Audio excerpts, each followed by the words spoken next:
बिस्मिल्लाहिर्रहमानिर्रहीम। अस्सलाम वालेकुम रहमतुल्लाहि वबरकातुहू।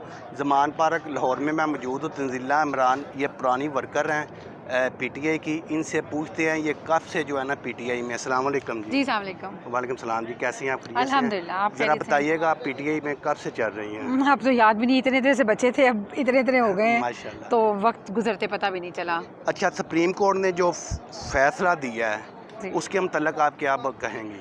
सुप्रीम कोर्ट का फ़ैसला बेहतरीन फ़ैसला था। मैं समझती हूँ कि 22 करोड़ आवाम की जो आवाज़ थी वो जस्टिस अता बंदयाल ने जो है उसको सुना है और तारीख़ में अपना नाम लिखवा गए हैं बंदयाल साहब, और हम बहुत खुश हैं। मैं समझती हूँ कि जो पाकिस्तान की जो अदलिया की रेटिंग है इंटरनेशनली, अगर इसी तरीके से अच्छे फ़ैसले होते रहे तो इंशाल्लाह हम बहुत जल्द टॉप 10 में आ जाएंगे। जी बिल्कुल।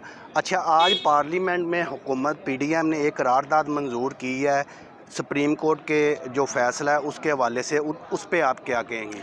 देखिए, इस तरह की कोई भी करारदाद जो है, मैं समझती हूँ इस तरह की करारदाद पेश करने वालों पे, मंजूर करने वालों पर और उसका हिस्सा बनने वालों के ऊपर आर्टिकल 6 लगना चाहिए।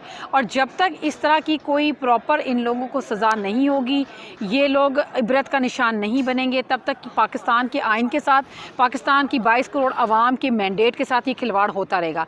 इसलिए मेरी तो यही रिक्वेस्ट होगी अदलिया से भी कि वो इसके ऊपर सोमोटो एक्शन लें और इस तरह की करारदाद पेश करने वालों पर और इस तरह की करारदाद को मंजूर करने वालों पर सख्ती से उनके साथ निपटा जाए। जी आपका बहुत शुक्रिया, बहुत शुक्रिया, मेहरबानी। Thank you. अल्लाह हाफ़िज़।